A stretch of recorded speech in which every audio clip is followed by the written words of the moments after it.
What's going on, you guys? My name is Michael Elefante. My wife and I became financially free less than 12 months after making our first ever investment in a short-term vacation rental property that we list on sites like Airbnb and VRBO. So in this video, I'm going to talk to you guys about how you can also become financially free through Airbnb. And we're biased because this has been our main form of investment, our main investment vehicle, but it has allowed us to become financially free way faster than we thought possible.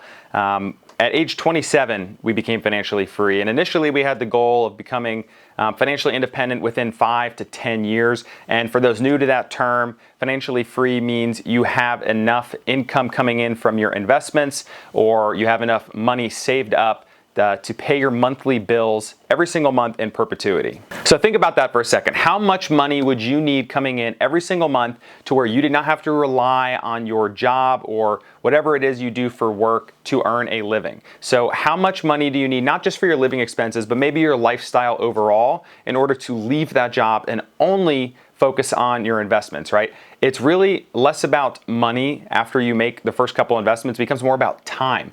What would you guys do with your time if you didn't have to trade 40 hours plus a week in order to live, right? I mean, that's the whole point of financial freedom or financial independence. So that's what we need to understand first. Think about that number. What would you guys need? And then we're going to look at different strategies to get started on Airbnb, whether you have a good chunk of money to start with, or you have no money to start with, or maybe you have a little bit of money to work with. What are the strategies that we can deploy now to start generating monthly cash flow, and then ultimately let that snowball and compound over time to turn into a large sum of money coming in every single month that's relatively passive income that will set you financially free? So like I said, there's multiple different strategies you can start with on Airbnb. Instead of picking a strategy, let's start with what you guys have in the bank today, and then we could pick which strategy is going to make the most sense for you financially. The most common one you're probably thinking of is a buy and hold investment, right? You guys are going to take a large sum of money, whether it's 10% down or maybe 15 or 20% down, depending on which loan option you go with, to put a down payment on a property that you then furnish and then list on Airbnb. So anything that you bring in from your bookings on Airbnb minus your mortgage on that property and your operating expenses, so that's taxes, insurance, utility bills, cleaning fees, maintenance, anything that comes out of pocket each month to operate that property, what you're left with is your cash flow. Now, the biggest benefit here, honestly, is not just cash flow, but also building up your net worth over time. So when you take on a mortgage each month, whatever term you have paying back to the bank, right? If it's a 15 or 30-year fixed rate loan, a portion of that monthly payment is going toward principal, and then a portion going toward interest. And over time, you're going to pay off that house. Now, the principal portion is yours to keep in the form of equity. So not just are you getting cash flow, right, which is coming in every single month into your bank account, but you're also getting equity gain in that property. And on top of that, even though you only own, let's say, 10 or 20% of that house when you first take out that loan to acquire the property, you get to keep 100% of that appreciated value. So if that home appreciates $5,000 next year, you get all $5,000 of that appreciation. Now, what's cool about this is over time, you can not just save up cash flow to acquire more properties, but you can also leverage equity that you've built in with each of your investments. So what I mean by that is if you've built a large equity position in your property, you can potentially do a cash out refinance down the road, which is basically taking on a new loan, but you can pull out money, and that's a tax-free event because the IRS views it as a new loan and not income. And then you could deploy that new equity into another investment property, which will again generate cash flow and then allow you to build equity over the course of time. So that's strategy number one. Obviously, that's a cost prohibitor for many of you guys watching because it does take not just money to put down on a house. You have to pay for closing costs and furniture, and if you have to rehab anything in the house, that could cost money as well.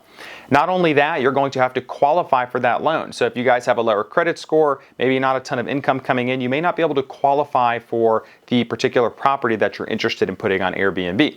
This leads us to strategy number two. It's called rental arbitrage, or oftentimes you'll hear people refer to it as Airbnb arbitrage.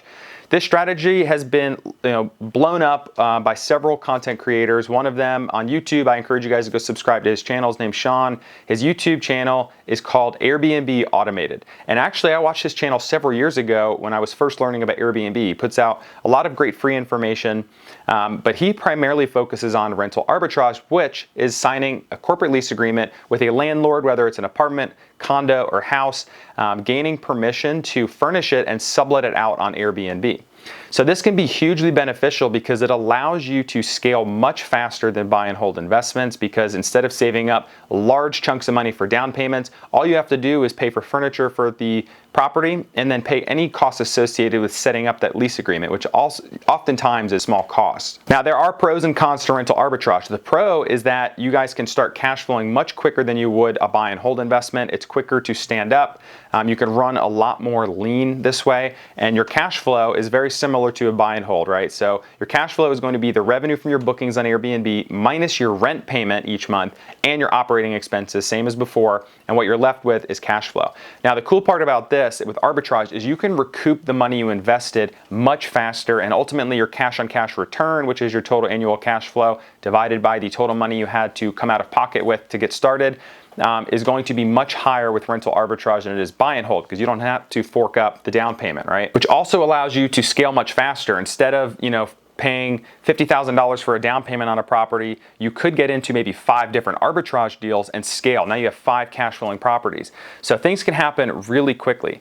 The only downside I see is not getting the equity capture over time, right? It's not going to build your net worth up beyond what you're getting from cash flow. With buy and hold investments, you're getting equity through principal paydown and appreciation, and you have more things you can write off against your taxes. The other thing about not owning the asset is you can't make physical changes to the house or apartment in the vast majority of cases, right? The landlord or the owner of that property is going to be the one who makes changes. So if you think you can, add a bedroom or change a certain area within the property, especially any physical changes to the property itself, you guys probably won't be able to do that in an arbitrage model where you could in a buy and hold. And if you could do that, and it would increase not only the value of the property, but also the nightly rate and the occupancy rate, that can help boost your overall cash flow. But even if you want to do buy and holds eventually, I think rental arbitrage is an amazing strategy to start out with. I personally wish we did rental arbitrage first starting out, instead of waiting and saving and saving and saving for that down payment initially. Because if we did arbitrage first, I think it would have expedited the process to move the cash flow into a buy and hold. So think about that for a second. If you're doing arbitrage, how many properties cash flowing, let's say $500 to maybe $1,500 a month, would it take for you to become financially free? You guys can scale very quickly. And again, you don't have to qualify for a mortgage, right? So you don't have to have as high of a credit score. You don't have to show as much income to qualify for that lease agreement. Now, if you don't have enough money to do arbitrage either, what I would consider doing is getting a side hustle job, right? Whether you're working in the evenings, on the weekends, drive for Uber Eats or DoorDash or something like that. Save up enough money to where you can put furniture in a 1-bedroom apartment and start with rental arbitrage. Or you can do something called co-hosting. Now, co-hosting essentially is you managing somebody else's Airbnb for them, and in turn, you get paid a % of the revenue that that property brings in. So if your co-host fee is 10% and that property generates, let's say $5,000 a month, you will make $500 a month for managing it for them. So it costs you no money out of pocket, but it's just a return on your time. You can automate most of the management, so where you're really not working a ton anyway, and it can be mostly passive from a co-host perspective, but you're not gonna get the full benefit of the cash flow, and you're certainly not gonna get any of the benefit of a buy and hold investment doing co-hosting. This does take a ton of effort though, mostly networking. You have to network your butt off with other investors, whether it's on Bigger Pockets or Facebook groups, and gain their trust. Especially if you don't have any experience, it's really difficult to land a co-host opportunity. What I encourage people to do all the time is to offer people to manage their property or multiple properties for free for 1 to 3 months to earn their trust. And then you could start collecting whether it's a 10 or 20% co-host fee thereafter. And the last strategy I'll mention honestly can be a conglomerate of multiple of these strategies, but this is a real estate partnership agreement. So whether you're doing a buy and hold, arbitrage, or co-hosting, you can partner with another investor or multiple investors, whether it's a stranger, a family member, or a friend. and split the burden of the cost. You can divvy it up any way you want to acquire the asset, and then you can split the cash flow similarly depending who's managing what, however you guys want to split that up. But this can also help get you into a property sooner. It can also help you guys both learn together faster versus doing it on your own. So you could do a real estate partnership. We have one real estate partnership in place currently, and we'll probably do more in the future as well. So regardless which strategy you guys go with, you can start putting the pieces together and understanding what it's going to take to become financially free through Airbnb. If I were to do it all over again, and honestly, this is just me, but I would probably try and start with rental arbitrage first, because it takes a little bit of money, but not a ton, to get into a cash flowing asset. And you guys can take all that cash flow, right? You don't have to split it with anybody. And then I would get a second one, a third one, a fourth one, eventually to a point where I'm financially free and I could quit my job, focus only on my arbitrage deals, and then scale and save up the cash flow and move it into buy and hold investments. Because if you want to think longer term, you don't want to just generate cash flow. You want to build up your equity in those properties and build up your net worth. Those are the ways that you guys can become financially free. I really am biased with Airbnb. I think it's the fastest path to financial freedom. No other investment vehicle, from my understanding, can produce this level of cash flow. And I'll say it again, it happened a lot quicker for me and my wife than I ever thought possible. And I share that, with a humble perspective, because if we can do it, I really believe and encourage other people to give it a shot, because you guys can do it too.